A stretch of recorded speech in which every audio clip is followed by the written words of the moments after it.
horse walks into a bar and the barman says, "Why the long face?"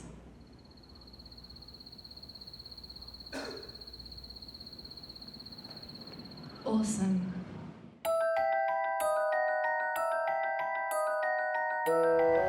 At a Sydney community college, a class of ordinary people is learning the art of stand-up comedy. Some have enrolled just for the hell of it. I'm a boring person and I thought this would be exciting. Others have demons to face. I'm actually naturally a very, very, very, very shy person. I'm an ex-junkie. I think if you're afraid of something, the best thing to do is to go out and face that fear. Their teacher is veteran comic Rob McHugh. Liar! So far, he's given them the basic rules of comedy. And their first crack at performing in front of the class. I'm clean, I pay my rent, girls are showing me their boobs. Yeah, probably not the father of my children after all. Absolutely woeful. Oh, man, I've been waiting for you. A long way to go and a lot of work. And now he's got less than 2 weeks to raise their game before they graduate in a trial by fire at Sydney's legendary Comedy Store. They've got to produce a 7-minute comedy set fit for Australia's most famous comedy stage. They're nowhere near ready for that yet. This is where it gets really gnarly. It's week 3 at comedy school. Morning. Morning. After today, there's only one more class before graduation night. Who thinks getting comedy was getting easier during the week?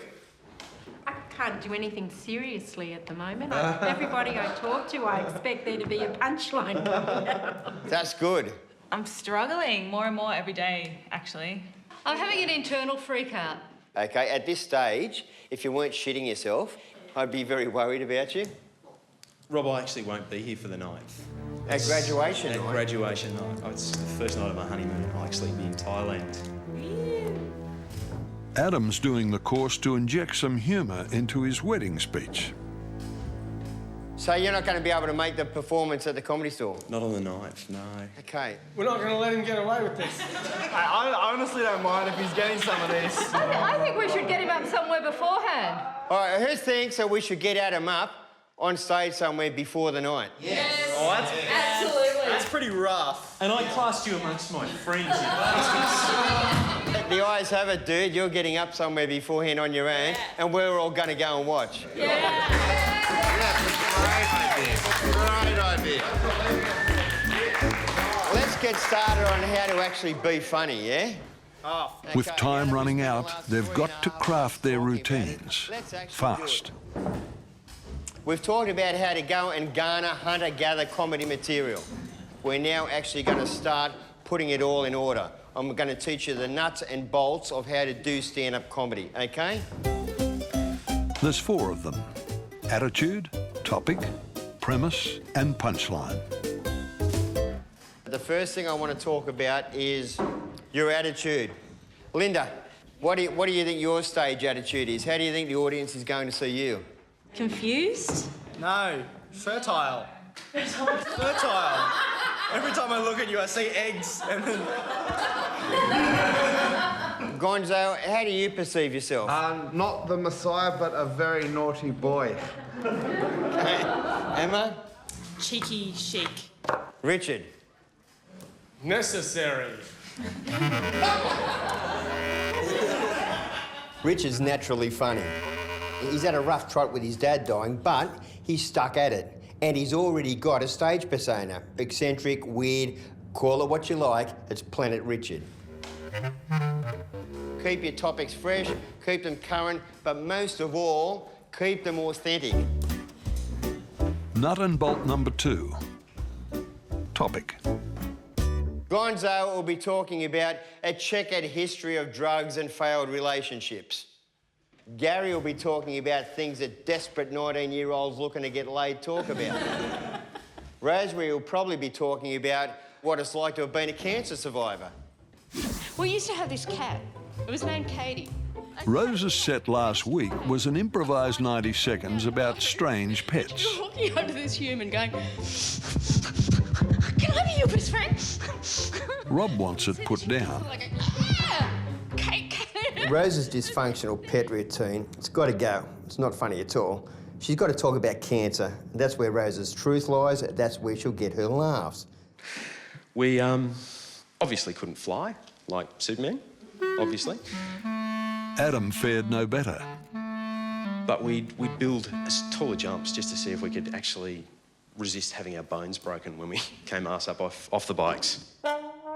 His superhero's routine died a horrible death. And again, yeah, that didn't work as well as we'd hoped. Adam's too straight to carry off a set about superheroes. He's got to talk about something authentic, something about his own life, and he's got to do it real fast. After attitude and topic, there's premise and punchline. Adam's got a rough head. That's my premise. Look at Adam's rough head. Then I throw everything at him to prove it. When he was a kid, his mother had to hang a lamb chop around his neck so the dog would play with him. He sent his photo off to a Lonely Hearts Club and they sent it back and said, we're not that fucking lonely. Adam starred in a movie with Fred Nile and Malcolm Turnbull, the good, the bad and the really, really, really ugly. All right? Your punchline is the icing on the cake. Always thought I was reasonably good looking. By the end of day 3, they've got all the rules, tools, and nuts and bolts of comedy. We've learned about attitude, topic, premise, and punchline. I want you to apply those 4 things and work on it. Now they've got just over a week to get their full routines written. Except for Adam. He's going to be on stage in a matter of days. Since class, Adam's been rushed off his 2 left feet.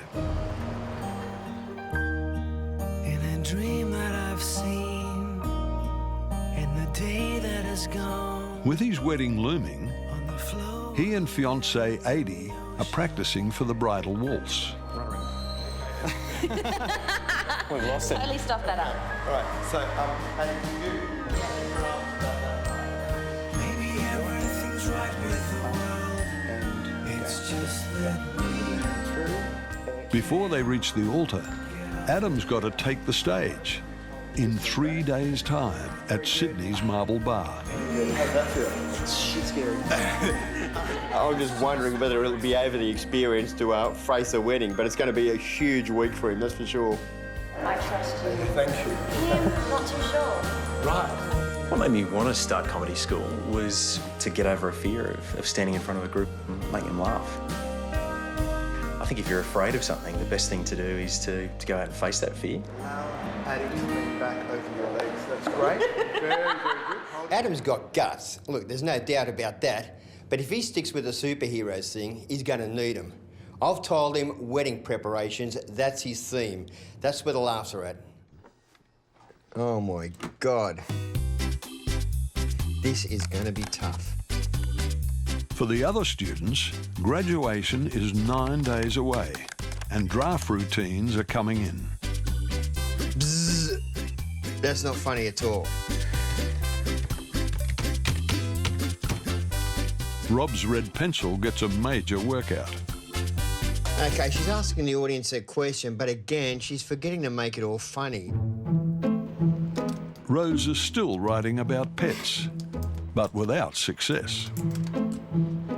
At the moment, I'm a semi-comedian without any punchlines, and I don't know what that makes you, but it doesn't sound very good, so...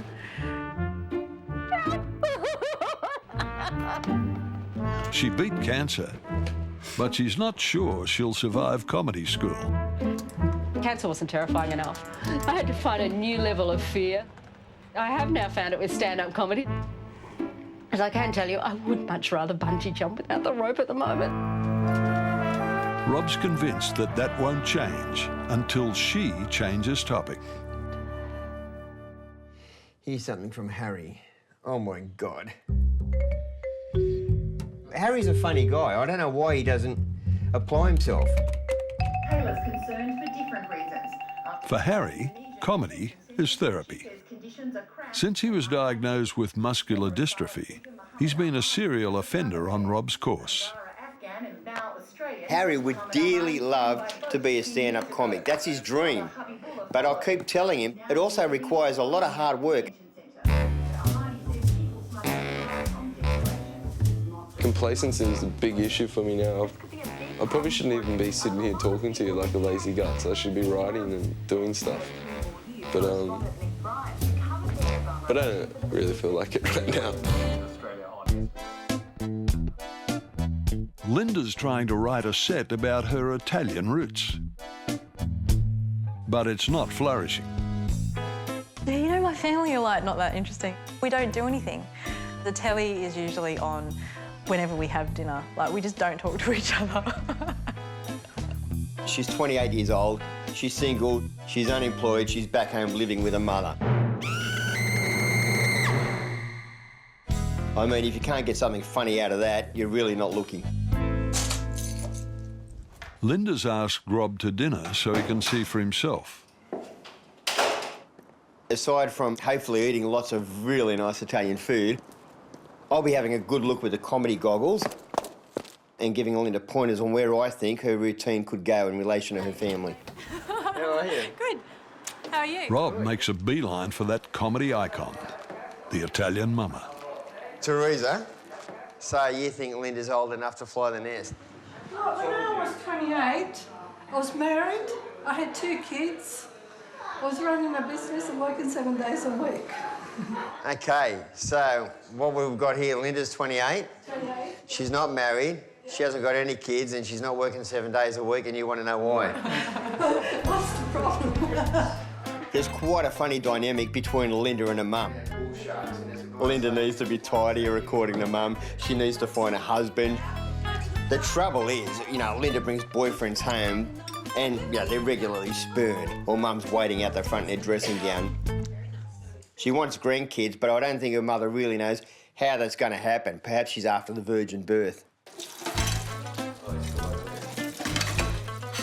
As the evening wears on, Rob's convinced he smells comedy. Her mother's really fastidious. She's obsessive about cleaning. And I noticed on the night that Linda actually did the dishes, and no sooner had she finished than her mother went in and did the dishes again. She's washing them again. Why wash them again? They're clean. I was almost going to go in and do them a 3rd time just to make it a hat trick.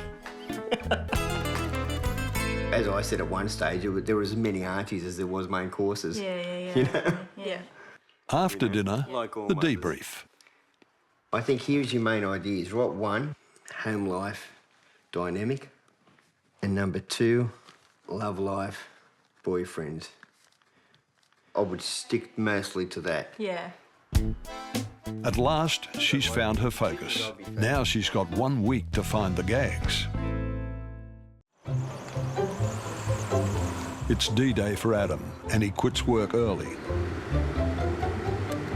Tonight, he takes the stage at Sydney's Marble Bar to perform his first ever comedy set. I'm excited, really excited about getting up there. Also a bit nervous. I think the demons of what if have started to come home to roost. And yeah, I think this afternoon there's just going to have to be some preparation to make sure that the worst case scenario doesn't come about. I'm really endeavouring not to stand on stage like a stoned monkey and just start dribbling. Good evening. My name is Adam. It's great to be up here tonight, 2 days after my bucks party. Show you the missing pubes as proof. 3 days to my wedding. The superhero's routine is history. I want to fuck you like an animal. As I mentioned, The new improved set is about his wedding. Stupid fucking helicopter. Well, it beats the fuck out of waltz lessons. It beats the fuck out of waltz lessons. But he's still working on it with just 4 hours to go. What could possibly go wrong? What could possibly go wrong? What could possibly go wrong? While Adam cuts things fine, You need more. Rob hooks up with Harry. But he's come empty-handed. I agree. I've got to know, why haven't you written it down? Look, Yeah, I'm just at the stage where I've got everything all over the place and I haven't really sort of... Yeah, well, why aren't you writing it if you've got everything all over the place? You know, it's no, look, at this stage, it's no good having everything all over the place. It actually needs to be in some kind of form where you and I can work on it together. Mm. Yeah, no, I thought I was good enough to not script myself and go out and ad-lib from what I've done before, but... Why on earth would you think that, you know, just starting out, you can have a few vague ideas and get on stage? You must know that's not going to work. Mm. Harry seems to think that he's going to get on stage and by some magical osmosis, the audience is going to love him and he's going to be funny. Well, I'm sorry, it doesn't happen like that. You've got to sit down and you've actually got to write the gags.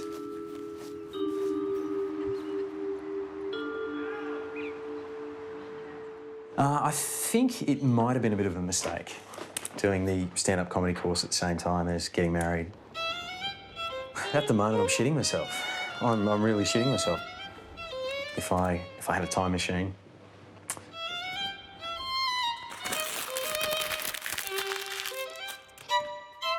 T-3 hours, and I'm still rewriting.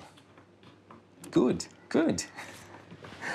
Well, no, I think this will definitely cement it into the memory, which is like fucking better. There is a potential for it to go horribly, horribly wrong. What are you writing about? What am I writing about? Well, I have been writing about Dave. Meanwhile, Rob's working the phones. He's pushing Rose to change topic. If you're going to write about your pet dog, it's not going to go anywhere. To be honest, it's quite lame. I mean, you've had a mastectomy, do one tit jokes. I suppose the only thing that I'm a bit concerned about is that I just don't want to upset any of the women. Okay. It might come across as me being a bit insensitive to what they've been through. Nobody can get stuck in here because you're the one that's had it. Yeah, I suppose that's true too. Look, I'll tell you something about stand-up comedy. Somebody's always going to get offended. Yeah? Yeah, no, that makes sense. That does. That makes lots of sense. If you have any more trouble, don't hesitate. Rose finally agrees to put pets to sleep. It means I've got to go back now to the drawing board and actually really sit down and try to think about what were some of the more humorous sides of cancer, what were some of the funny things. So I'm going to have to go back now and redraft the routine.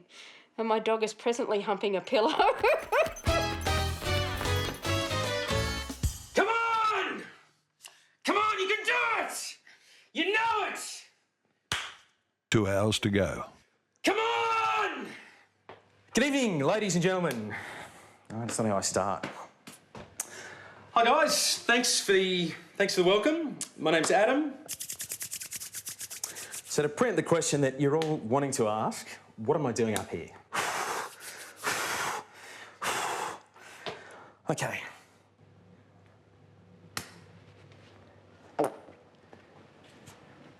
Hi, Granddad.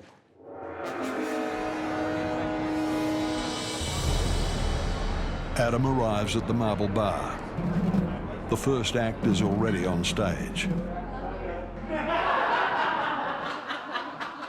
If I was Adam right now, I would be running and probably in the opposite direction.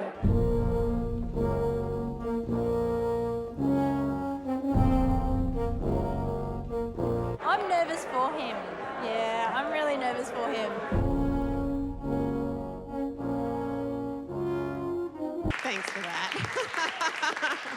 That's good.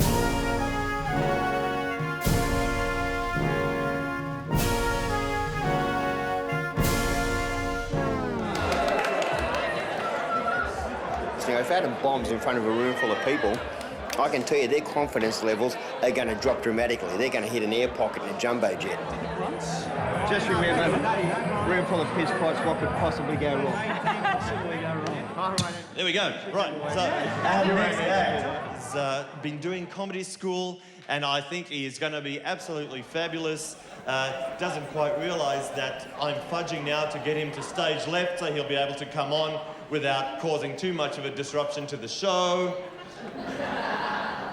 Ladies and gentlemen, please bang your hands together and welcome Adam Smith!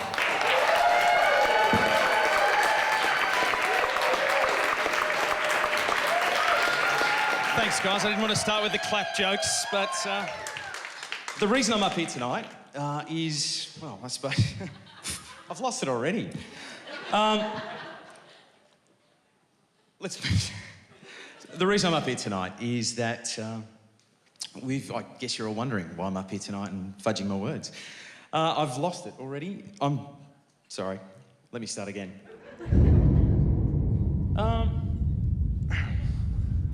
They don't call it dying on stage for nothing. So, good evening, I'm Adam. It's 2 days since my Bucks party.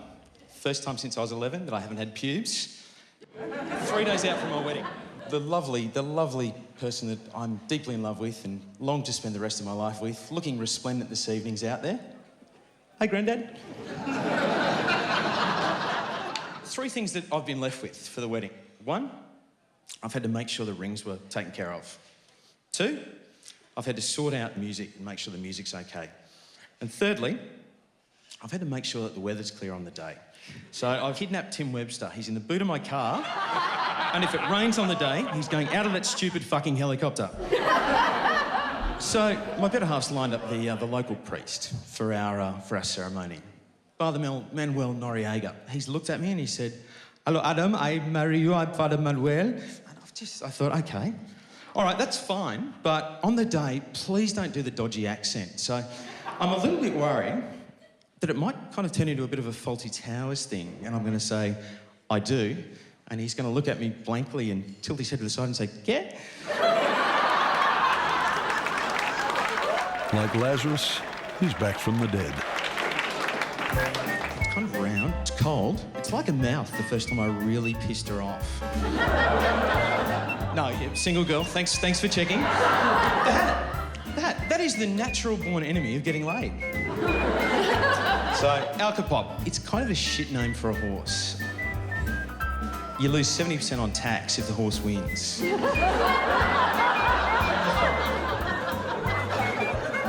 I mean, as I was saying before, when I so rudely interrupted myself, one of the other things that I had to take care of was the music for the evening. We realised that... He's going really good. Musical taste. We lost a few friends. So the first one we have is I Can't Help Falling in Love with You by Elvis Presley.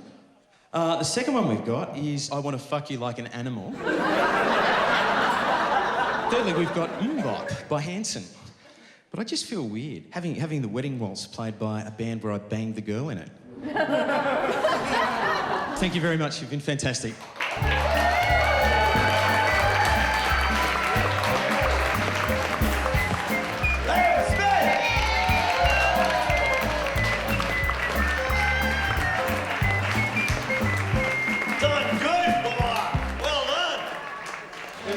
Spectacularly well. It's over. Oh, I don't know. Fantastic! No, you don't have to piss in my pocket. But no, you did so well. You did fine. I lost it. At that point, I went... It's not how you start, it's how you finish, so you did well. It would have been so difficult to make a recovery from where he did. Yeah, he was great. He was hilarious. I was laughing. And he came back from it, which is just fantastic. Considering the circumstances, I think tonight Adam did really well. And let's face it, tonight on stage, he lost it. He was dead for all money. I was about to get the paddles out and put them on his chest, but he somehow resuscitated himself and he got away with it. And, you know, it took a lot of guts to do that, and I'm really proud of him for going on with it. Okay. Well done, mate. Thanks. I appreciate all your help. Oh, it was fantastic. You were great up there. He was good. He was fabulous. Awesome. Handsome. Very funny. Yeah.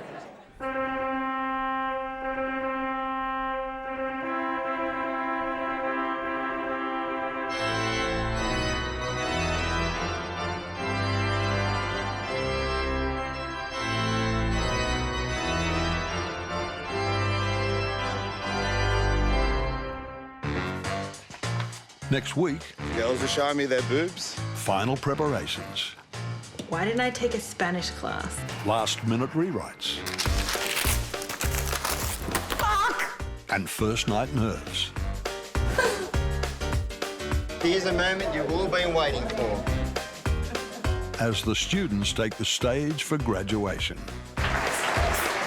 At Australia's legendary comedy store. What could possibly go wrong?